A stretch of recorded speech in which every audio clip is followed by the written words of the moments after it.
ఈరోజు బుధవారం ఉదయం 8 గంటల 6 నిమిషాల వరకు ఆశ్లేష నక్షత్రం ఉంది.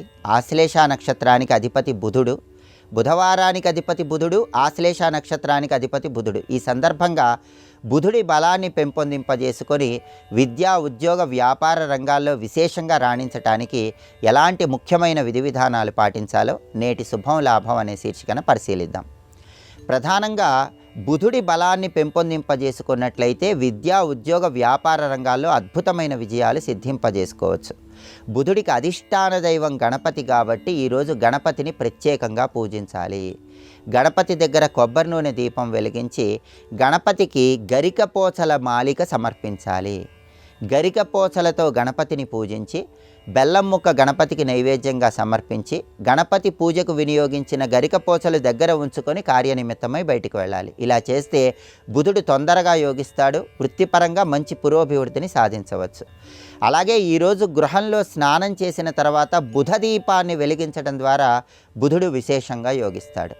ఈ బుధ దీపాన్ని ఎలా వెలిగించాలంటే బుధుడికి ప్రియమైన దిక్కు ఉత్తర దిక్కు కాబట్టి ఈరోజు స్నానం చేసిన తర్వాత మీ గృహంలో హాల్లో ఉత్తర దిక్కులో ఒక పీట ఏర్పాటు చేసి ఆ పీటకు పసుపు రాసి కుంకుమ బొట్లు పెట్టి ఆ పీట మీద బియ్యపిండితో ముగ్గు వేసి ఒక మట్టి ప్రమిదలో ఇంకొక మట్టి ప్రమిద ఉంచి ఆవు నెయ్యి పోసి బుధుడికి ఇష్టమైన అంకె 5 కాబట్టి 5 ఒత్తులు విడిగా వేసి దీపాన్ని వెలిగించండి.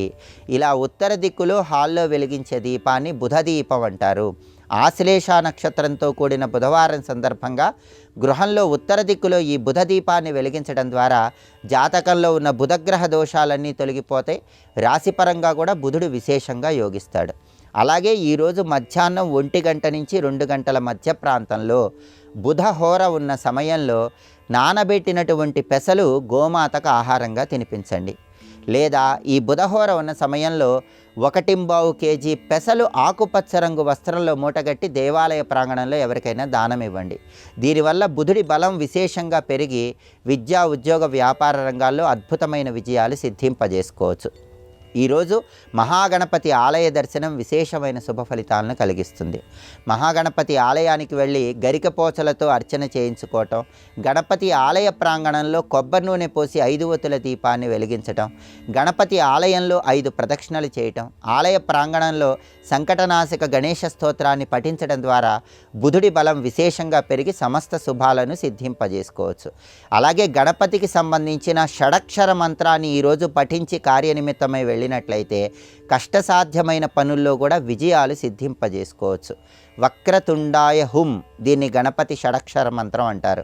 ఈ షడక్షర మంత్రాన్ని పఠించి కార్యనిమిత్తమై వెళ్ళినట్లయితే అన్ని రకాలైన ఆటంకాలు తొలగింపజేసుకొని పనులన్నింటిలో విజయాలను సిద్ధింపజేసుకోవచ్చు. అలాగే బుధవారంతో కూడిన ఆశ్లేష నక్షత్రం సందర్భంగా వాక్చాతుర్యాన్ని పెంపొందింపజేసుకొని జనాకర్షణ ప్రజాకర్షణ పెంపొందింపజేసుకోవటానికి గణేష మాతృకాన్యాస మంత్రాన్ని పఠించి ఈరోజు కార్యనిమిత్తమై బయటికి వెళ్ళాలి.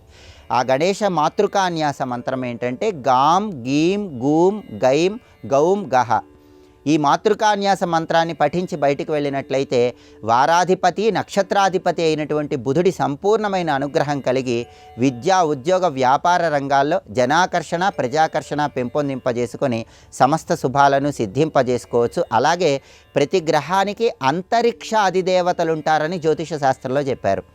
బుధుడికి అంతరిక్ష అధిదేవత తారామహాదేవి కాబట్టి తారామహాదేవి స్తోత్రాన్ని ఈరోజు పఠించినా లేదా శ్రవణం చేసినా కూడా బుధుడి బలాన్ని విశేషంగా పెంపొందింపజేసుకొని వృత్తిపరంగా మంచి సత్ఫలితాలను సిద్ధింపజేసుకోవచ్చు. ఈ విధి విధానాలు పాటించండి, వృత్తిలో తిరుగులేని విజయాలను సిద్ధింపజేసుకోండి.